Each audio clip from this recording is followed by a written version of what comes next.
चित्तानि नाहम्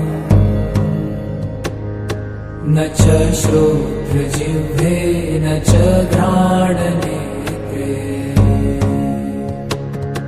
न च व्योमभूमि न तेजो न वायु चिदानन्दरूप शिवोऽहं शिवोऽहम्. ഓം നമ ശിവായ. ഞങ്ങൾ കൈലാസ യാത്ര കൊച്ചിയിൽ നിന്നാണ് ആരംഭിച്ചത്. കൊച്ചി എയർപോർട്ടിൽ വെച്ച് തന്നെ സഹയാത്രികരെ കുറേ ആൾക്കാരെ നമ്മൾ പരിചയപ്പെട്ടു. അവിടെ ഞങ്ങൾ ഒരുമിച്ച് ഡൽഹിയിലിറങ്ങി. ഡൽഹിയിൽ നിന്ന് കാഠ്മണ്ഡുവിൽ ഇറങ്ങിയപ്പോൾ തന്നെ നല്ല മഴയുണ്ടായിരുന്നു. എയർപോർട്ടിൽ ലാൻഡ് ചെയ്തു. ഉടനെ തന്നെ സാധിച്ച് നമുക്ക് ഹോട്ടലിലേക്ക് പോകാനുള്ള വണ്ടി അവിടെ അറേഞ്ച് ചെയ്തിട്ടുണ്ടായിരുന്നു. ഗൈഡ് വന്നു. നമ്മളെല്ലാം ബാഗുകളെല്ലാം വണ്ടി കയറ്റി ഞങ്ങൾ ഉടനെ തന്നെ ഹോട്ടലിലേക്ക് യാത്ര തിരിക്കുകയായിരുന്നു. യാത്രയിലുടനീളം ചെറിയ മഴയുണ്ടായിരുന്നു. ഞങ്ങൾ കാഠ്മണ്ഡുവിൻ്റെ സൗന്ദര്യം ആസ്വദിച്ച് വളരെ ഉത്സാഹത്തോടുകൂടി ഞങ്ങൾ ഹോട്ടലിലെത്തിയപ്പോൾ തന്നെ സാധിച്ച് ഞങ്ങളെ രുദ്രാക്ഷമാലയിട്ട് സ്വീകരിക്കുകയുണ്ടായി. വളരെ ഹൃദ്യമായ ഒരു സ്വീകരണം ഞങ്ങൾക്ക് നൽകി. അതിൽ സാധിച്ചോടെ ഞങ്ങൾ നന്ദി അറിയിക്കുന്നു. ഈ അവസരത്തിൽ എല്ലാവരെയും രുദ്രാക്ഷമാലയിട്ട് വളരെ ഭക്തി ആദരപൂർവ്വം അദ്ദേഹം സ്വീകരിച്ചു.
ഹോട്ടലിൻ്റെ റിസപ്ഷനിലെത്തി.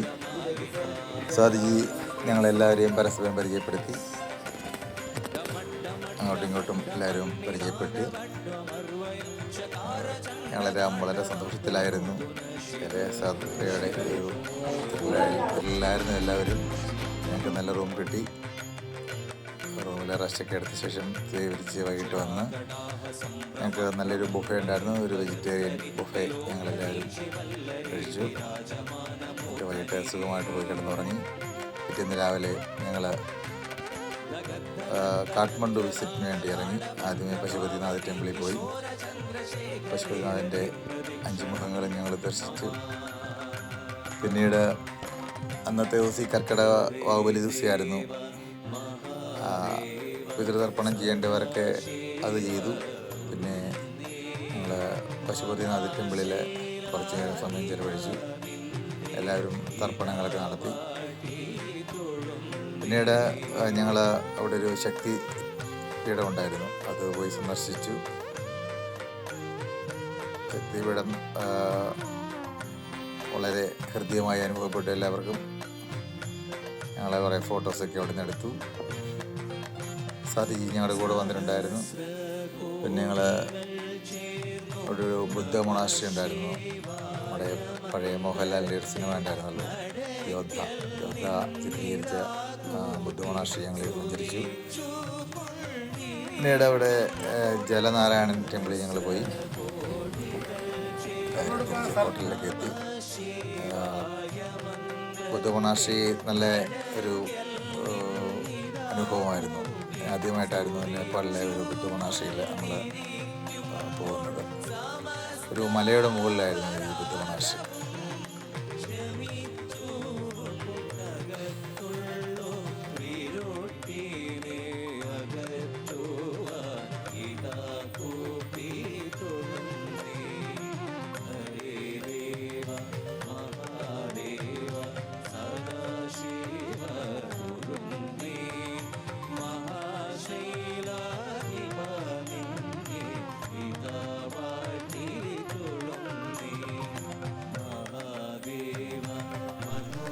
പശുപതിനാഥിലും നമ്മുടെ കാശി വിശ്വനാഥ ക്ഷേത്രത്തിലെ പോട്ട് തന്നെ ശവസംസ്കാരങ്ങൾ ക്ഷേത്രത്തോടനുബന്ധിച്ച് തന്നെ നദിയുടെ കരയിൽ നടക്കുന്നുണ്ടായിരുന്നു. അതും അവിടുത്തെ ഒരു സ്ഥിര കാഴ്ചകൾ തന്നെയാണ്. അതേ സംസ്കാരത്തിൽ തന്നെയാണ് അവിടുത്തെ കാര്യങ്ങളും നടക്കുന്നത്. അതൊരു നിത്യ സംഭവമായിട്ട് ആണ് അവിടെ ഉള്ളത്. പിന്നീട് ഞങ്ങൾക്കൊരു ബ്രീഫിംഗ് ഉണ്ടായിരുന്നു. കൈലാസ യാത്രയെക്കുറിച്ചുള്ള ഒരു അവലോകന മീറ്റിംഗ് ആയിരുന്നു അത് മീറ്റിംഗ് ഞങ്ങൾക്ക് കാര്യങ്ങളൊക്കെ പറഞ്ഞു തന്നത് ബസ് വന്ന ഒരു നേപ്പാളി ഏജൻസിയുടെ ഉടമസ്ഥനായിരുന്നു. അദ്ദേഹം വന്ന് വളരെ വിശദമായിട്ട് ജാക്കറ്റ് ധരിക്കേണ്ടതും യാത്ര ചെയ്യേണ്ടതും അവിടെ നമ്മൾ പാലിക്കേണ്ട കുറച്ച് കാര്യങ്ങളും അദ്ദേഹം എല്ലാം വിശദമായിട്ട് വിശദീകരിച്ചു തന്നു.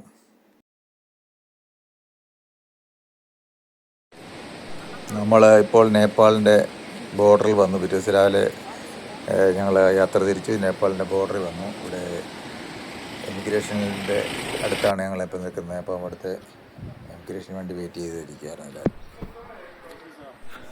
ആദ്യത്തെ ദിവസം ഈ എമിഗ്രേഷൻ കഴിഞ്ഞ് ഞങ്ങൾ ന്യാലം എന്ന സ്ഥലത്ത് വന്നു. അവിടുത്തെ ഒരു ഹോട്ടലാണിത്. ഞങ്ങൾക്ക് നല്ല ഫെസിലിറ്റി ഉള്ളൊരു ഹോട്ടലായിരുന്നു ഇത്. എല്ലാ അറേഞ്ച്മെൻറ്റും ഇവിടെ ഹോട്ടലിൽ ഞങ്ങൾക്ക് ഒരുക്കിയിരുന്നു. ചൈനയുടെ ഒരു എല്ലാവിധ സംവിധാനങ്ങളും ഒരുക്കിയിട്ടുള്ള ഒരു സിറ്റിയാണിത്. ഇവിടെ കൂടുതലും കൈലാസ യാത്ര പരിക്രമണത്തിന് വേണ്ടുന്നവർക്ക് വേണ്ടിയുള്ള ഒരു സംവിധാനങ്ങളാണ് ഇവിടെ എല്ലാം ഒരുക്കിയിരുന്നത്. നല്ല തണുപ്പായിരുന്നു ഇവിടെ അനുഭവപ്പെട്ടിരുന്നത്. ഇപ്പം നമ്മൾക്ക് പിന്നീട് നമുക്ക് ഉടനീളം സഞ്ചരിക്കുവാനുള്ള ഒരു ബസ് ആയിരുന്നു, ചൈനയുടെ ഒരു ബസ്സായിരുന്നു നമുക്ക് പിന്നെ അനുവദിച്ച് കിട്ടിയിരുന്നത്. പിന്നെ ചൈന ഗവൺമെൻറ് നമുക്ക് അനുവദിച്ച് തന്ന ഒരു ഗൈഡും പസംഗ് അദ്ദേഹവും പിന്നെ അന്ന് മുതൽ ഞങ്ങളുടെ കൂടെ ഉണ്ടായിരുന്നു. ഞങ്ങൾ രാത്രി ന്യാളത്തെ സൗന്ദര്യങ്ങളൊക്കെ ആസ്വദിച്ചു. ആഹാരം എല്ലാം കഴിച്ചു. ഞങ്ങൾ രാത്രി ഫുഡൊക്കെ കഴിച്ച് ന്യാളത്തിൻ്റെ സൗന്ദര്യമൊക്കെ ആസ്വദിച്ച് ഞങ്ങൾ സന്തോഷമായിട്ട് അന്ന് രാത്രി ന്യാളത്തിൽ കഴിഞ്ഞുകൂടി.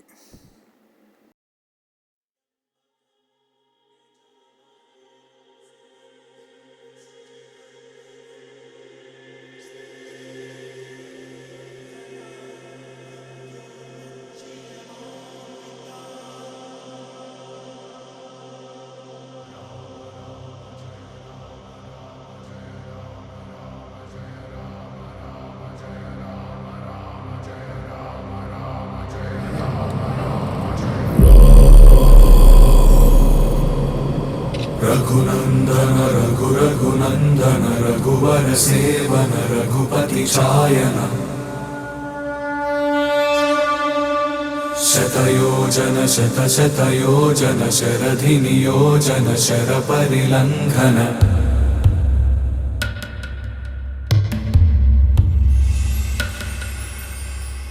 रघुनन्दन रघुनन्दन रघुवर सेवन रघुपति चायन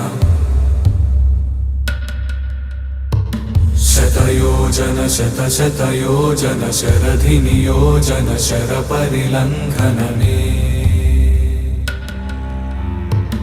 हरिभाजन हरिभाजन हरिमदभाजन दशमुखकम्पण बडवाकृत बडबडवाकृत बडबाणलकृत बहुभस्मार्चन जय केतन जय जय केतन जय हय प्रापुन जय मिडदापुगने रघुनन्दन रघुरघुनन्दन रघुवर सेवन रघुपति चायन शतयोजन शतशतयोजन शरधियोजन शरपरिलङ्घन हरिभाजन हरिभाजन हरिमदभाजन दशमुखकम्पण बडवाकृत बडबडवाकृत बडबाणलकृत बहुभस्मार्चन जय केतन जय जय केतन जय हय प्रापुन जय विडदापुगने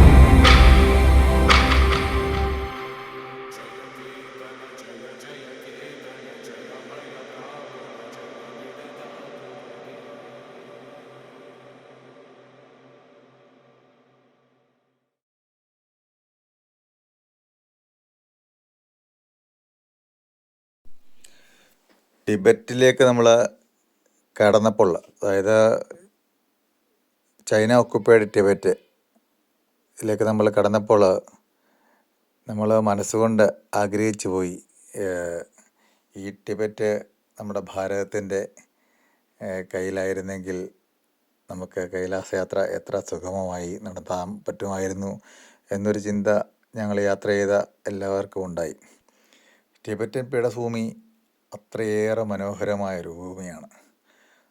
ടിബറ്റൻ ഭൂമിയിൽ കൂടി നമ്മൾ യാത്ര ചെയ്യുമ്പോൾ നമ്മൾ വേറെ എവിടെയോ ഉള്ള ഒരു സ്വർഗത്തിൽ കൂടെ യാത്ര ചെയ്യുന്ന ഒരവസ്ഥയിലാണ്. ഭൂമിയിലല്ലെന്നേ ഭൂമിയിലാണെന്നുള്ള വിചാരം നമുക്ക് പെട്ടെന്ന് നമ്മൾ മറന്നുപോയി വേറെ ഒരു ലോകത്തിൽ കൂടെ നമ്മൾ യാത്ര ചെയ്യുന്ന ഒരു അനുഭവമാണ് ടിബറ്റൻ പീഠഭൂമിയിൽ നമ്മൾ യാത്ര ചെയ്യുമ്പോൾ. ചൈന വളരെ മനോഹരമായി ടിബറ്റൻ പീഠഭൂമിയെ കൈകാര്യം ചെയ്തിട്ടുണ്ട്. നല്ല ഒറ്റയടിപ്പാത റോഡുകൾ നിർമ്മിച്ച് പ്രകൃതിക്ക് യാതൊരുവിധ കോട്ടവും തട്ടാതെ ചൈന മനോഹരമായി തന്നെ ടിബറ്റൻ പീഠഭൂമിയെ സംരക്ഷിച്ച് നിലനിർത്തിയിരിക്കുകയാണ്. അതുകൊണ്ട് തന്നെ നമുക്ക് ഹൃദ്യമായൊരു യാത്ര ആ ഭൂമിയിൽ കൂടെ നമുക്ക് ചെയ്യാനും സാധിച്ചു.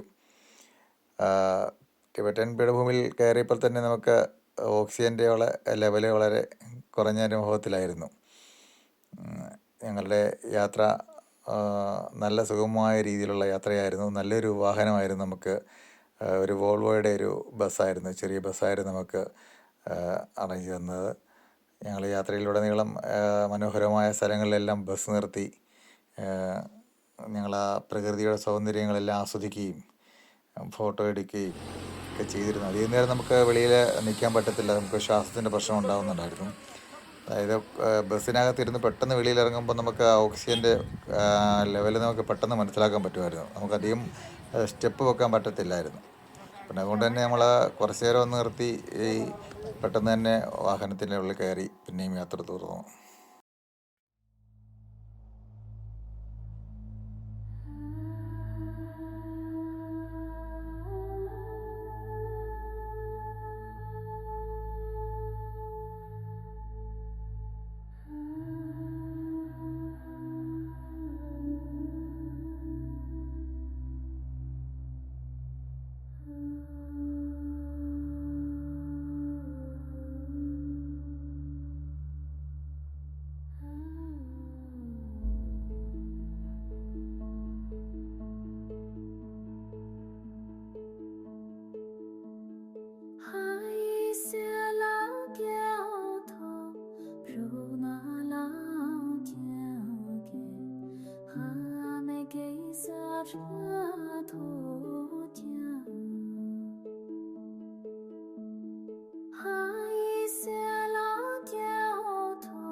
സന്ധ്യയോടുകൂടി ഞങ്ങൾ സാഗ എന്ന ടിബറ്റൻ പട്ടണത്തിൽ എത്തിച്ചേർന്നു. അവിടെ ഒരു വലിയ ഹോട്ടലായിരുന്നു നമ്മുടെ അക്കോമഡേഷൻ. നല്ല ആഹാരമായിരുന്നു. ഞങ്ങൾ 2 ദിവസം അവിടെ താമസിക്കുകയുണ്ട്. കാര്യം നമുക്ക് ഈ അന്തരീക്ഷമായിട്ടൊന്ന് പൊരുത്തപ്പെടാൻ വേണ്ടിയായിരുന്നു 2 ദിവസം ഇവിടെ താമസിച്ചത്. അതുകൊണ്ട് ഞങ്ങൾക്ക് രാവിലെ വൈകിട്ടും 2 നേരം കുറച്ച് നേരം എല്ലാവരും കൂടെ ഗ്രൂപ്പായിട്ട് ചേർന്ന് നടന്നു.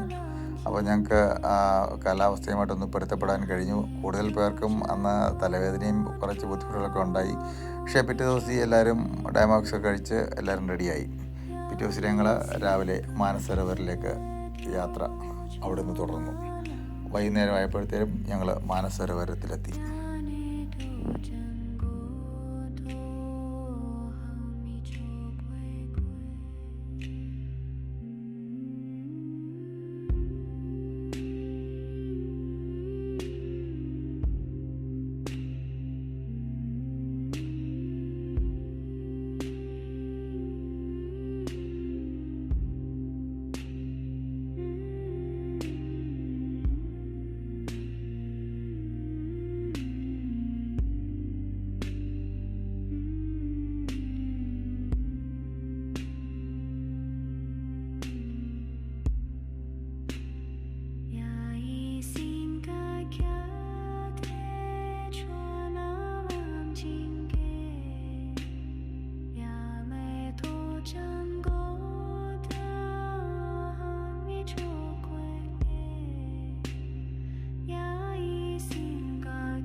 രാവിലെ ഞങ്ങൾ കൈലാസ പരിക്രമണത്തിനായി ഹോട്ടലിൽ നിന്നും എമദ്വാറിലേക്ക് യാത്ര തിരിച്ചു.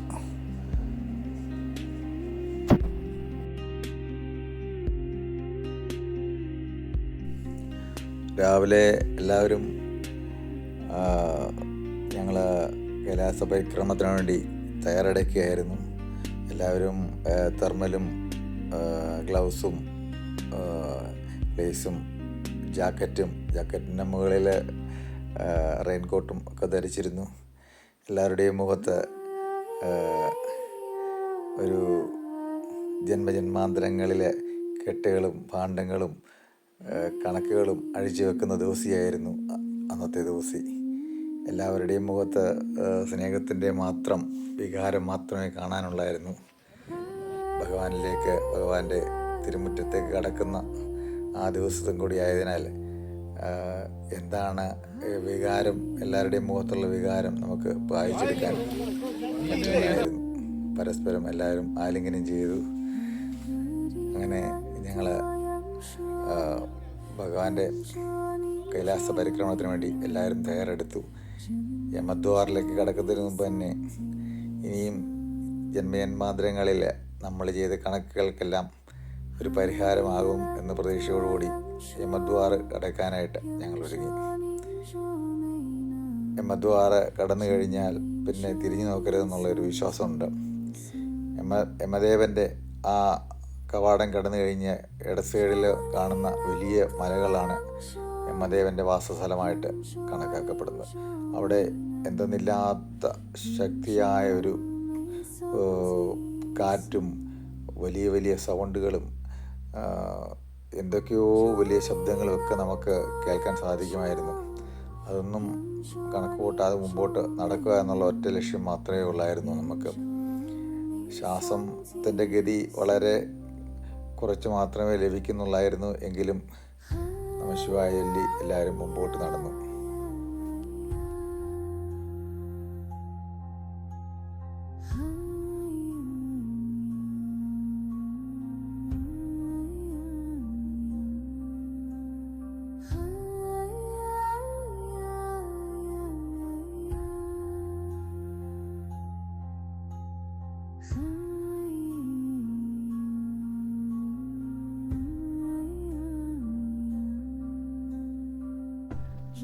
ഈ പ്രകൃതിയിൽ കൂടി നടക്കുമ്പോൾ മനുഷ്യൻ വളരെ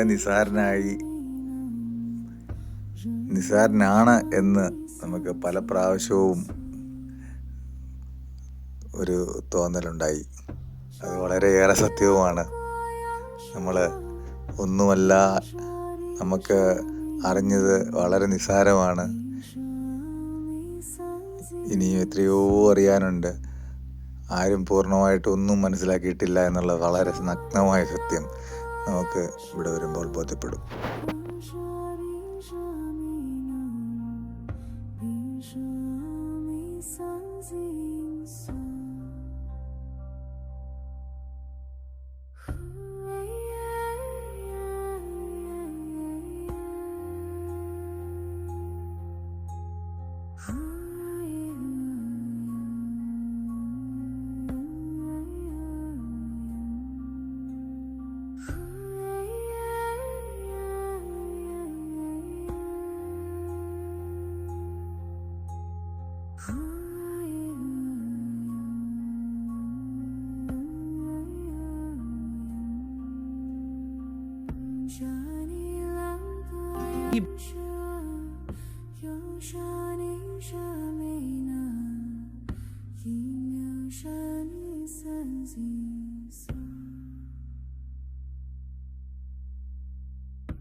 ചന്ദ്രശേഖര ഭവൽപദങ്ങൾ ഹൃദി സന്തതം വിളയാടുവാ,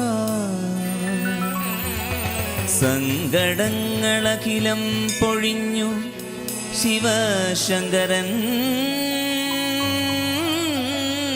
കൃപയേശുവാൻ, ഗംഗയാറും ജടയിൽ ധരിച്ചു ശിവഗംഗയാക്കിയ മഹേശ്വരൻ, തൻ കടാക്ഷരമേൽക്കുവാൻ ഹൃദയഗീതമിന്നു സമർപ്പണം, തൻ കടാക്ഷരമേൽക്കുവാൻ ഹൃദയഗീതമിന്നു സമർപ്പണം. ശംഭോ ശംഭോ ശംഭോ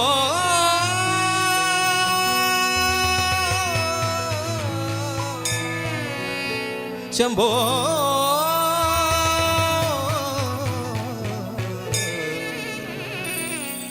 ശംഭോ.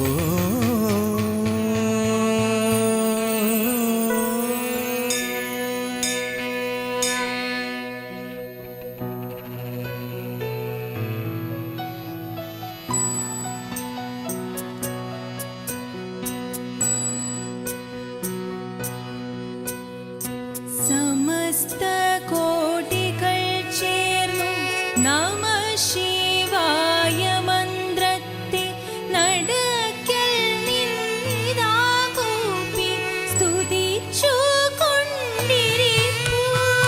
സമസ്ത കോടികൾ ചേർന്നു നമഃ ശിവായ മന്ത്രത്തെ നടക്കൽ നിന്നിതാ കൂപ്പി സ്തുതി സ്തുതിച്ചു കൊണ്ടിരിക്കുമ്പോൾ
ശംഖുചക്രപ്രതിഷ്ഠയും സൂര്യപുഷ്കരിണിയും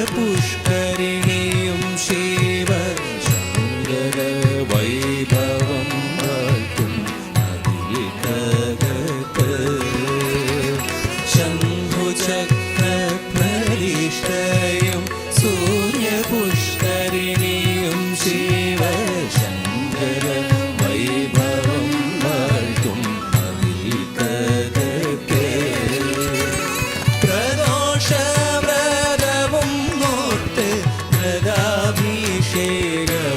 ചെയ്ത് പ്രണമിച്ച് പ്രവേശിപ്പു സുരലോകത്ത് ഭക്ത പ്രപഞ്ച ദുഃഖാപ്രിയാണ്ടി മറുതിരക്ക് നാഗഭൂഷിത പദങ്ങളും ചടുലതാളമോടു തിരുനടനവും ഭസ്മഭൂഷിത മുരസ്ഥലം ഹരിണ ചർമ്മവും പണിഗണങ്ങളും സുംഭവ ഭയാവഹം ചന്ദ്രശേഖര തെളിഞ്ഞു കാണണം അന്തികേ മമ സദാശിവ നീലകണ്ഠതവ നീലകണ്ഠവുമതിൽ കുളഞ്ഞൊര ഹിമാലയും ഭൂവിശോഭ വഴിയും കരങ്ങളിൽ കമടമാലകളും തുടി ശൂലപാണി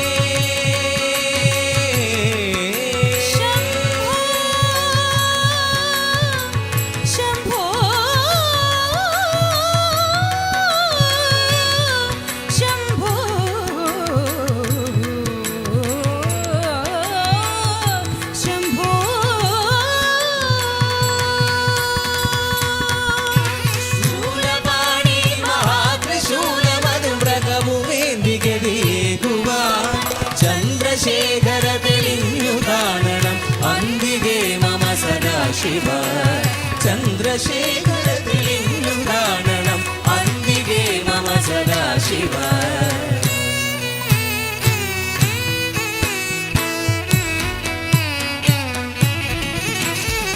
വടക്കും